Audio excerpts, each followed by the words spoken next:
station. Initiating diagnostics.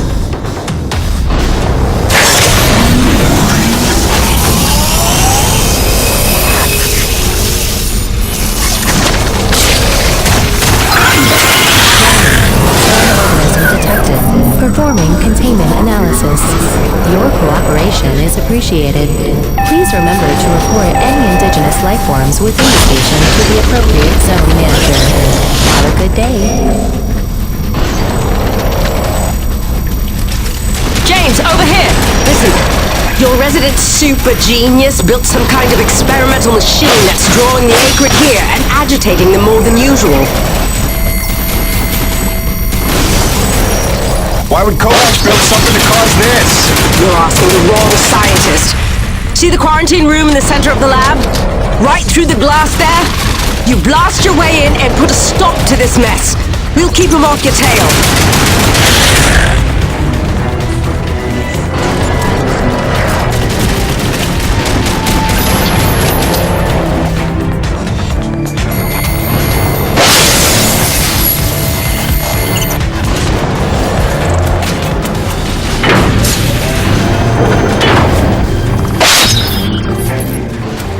Jim! Good heavens! How long have you been not dead? Oh, you're just in time to witness my breakthrough. Isn't this spectacular? Look at them all.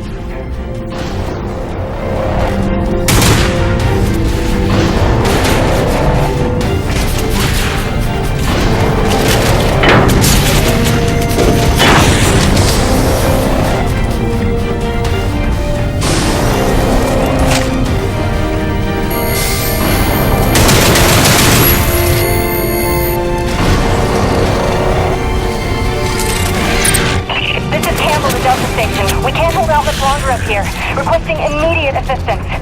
Jim was on his way to stop the cause of all this. Jim, do you copy? I'm working on it, guys.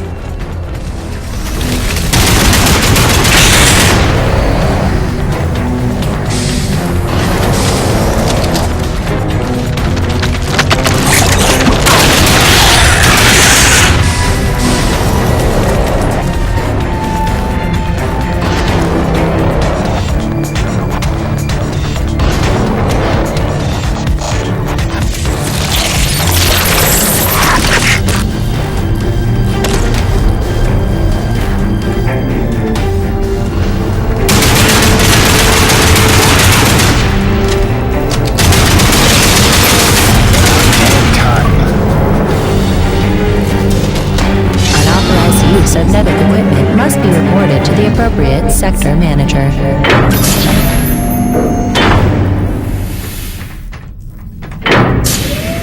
Destroying the prototype was quite unnecessary. I'm sure I only needed to adjust the frequency.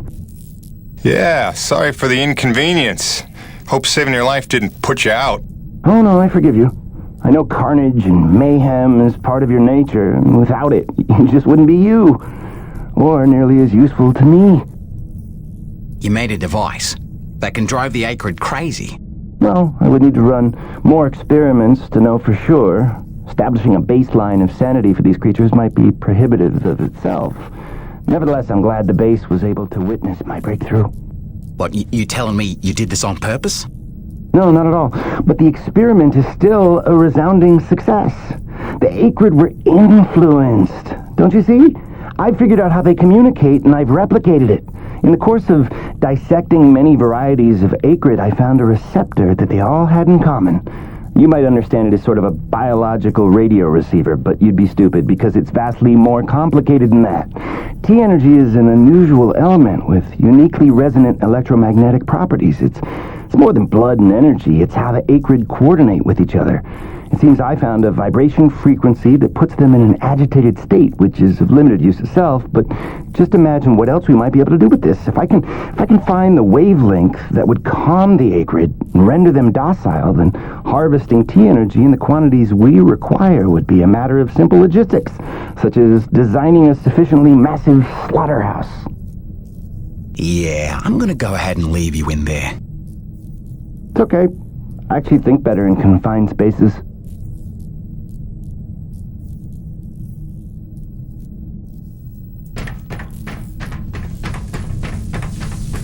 Auxiliary power systems at 30%.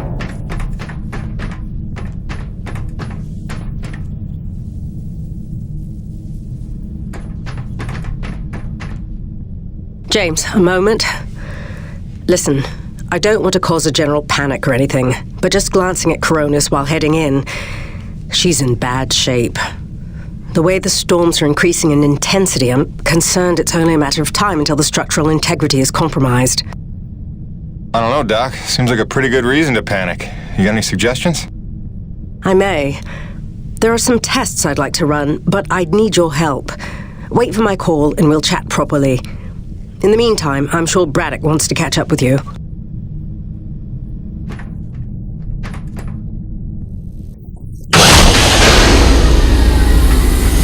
They've stopped. The Acrid are retreating.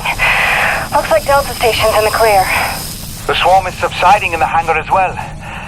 Whatever you did seemed to work, Jim. We're ever thankful. I'm happy to help. Just glad to be back home.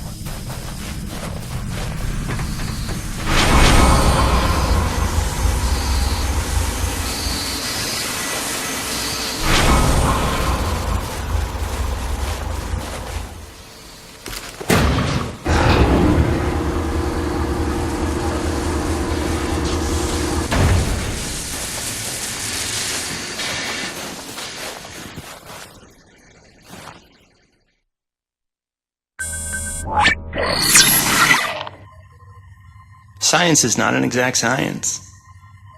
At its best, science is chaotic and unpredictable. Often produces a foul odor that you cannot scrub from your fingers. Nature has bottomless mysteries and contradictions, a fanfare of ironies and impossibilities. Male seahorses bearing litters. Frogs consuming their own offspring. Entire population infused with its planet's lifeblood. I've observed these things with my own eyes. I've carved the verities of truth from them with my bare hands. Any answer, and I do mean any answer, can be dissected into being. Any secret can be cut open when the scalpel is sharp enough. This is science, right? 80% patience and 20% is cutting things open.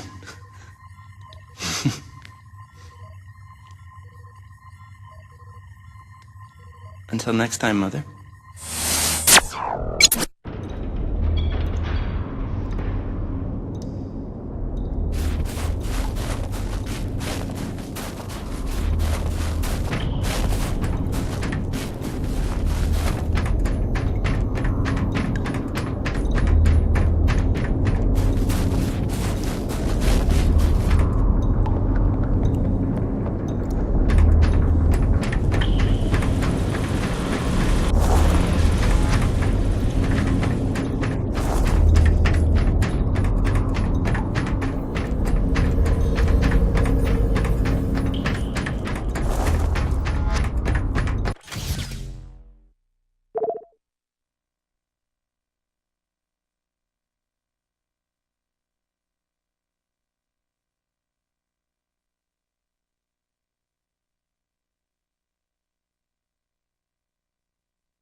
Hey, boss.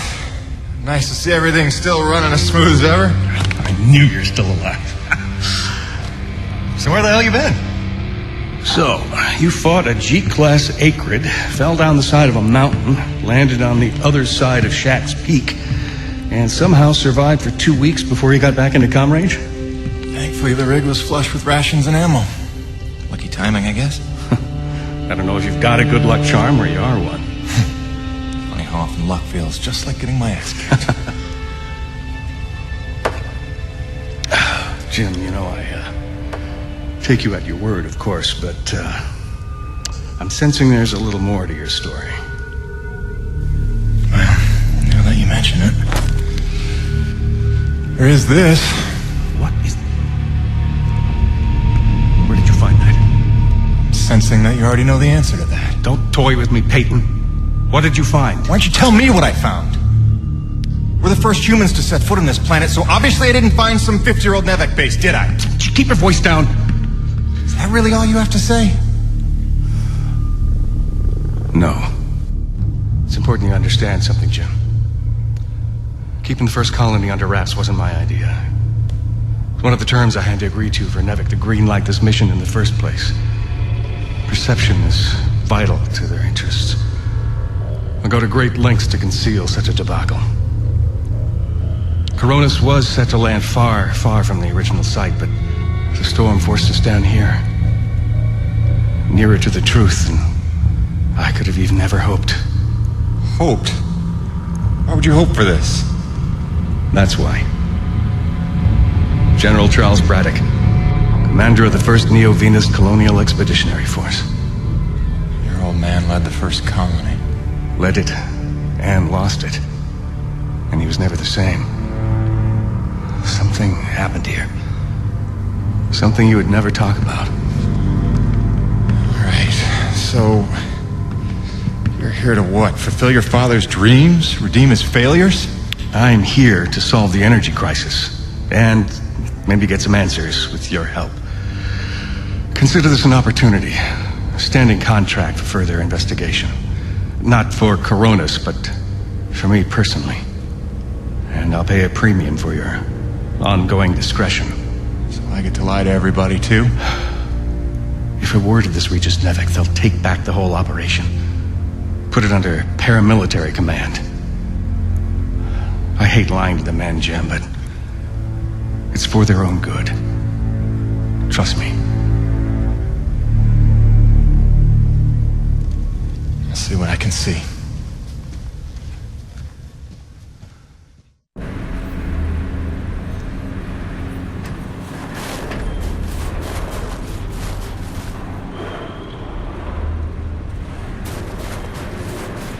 By the way, Jim, a supply drop came in while you were away, and if I'm not mistaken, we got all the parts we need for a couple of major upgrades to your rig. One of them's a gas torch. I've got some contracts for you on the new pipeline, so I need you ready to do some welding. The other upgrade? Well, I'll just let Gale show you that one.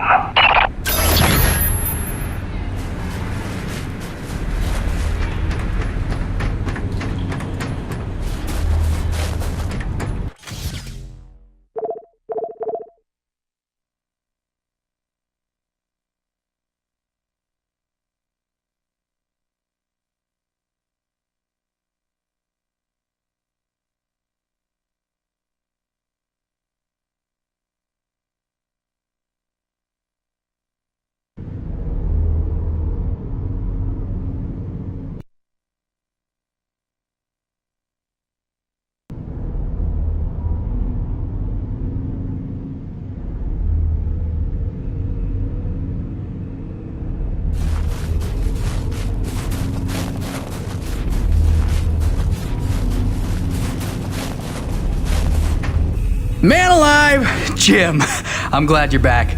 It was a long couple of weeks. Of course I told him you'd make it. Never a doubt in my mind.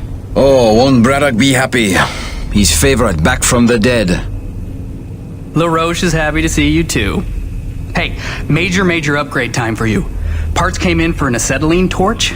Sexy, right? I can slap that together in no time. But the other upgrade, it's gonna take significant surgery, but you're gonna love it. Consider it a little welcome home gift from Braddock and yours truly. Your chassis is a Dynasty 2 swing arm. Platform compatible. All the access holes line up and everything if we want to fully convert. You game? I trust you, Gale. And if you hurt her, I'll cut your arms off. Sweet!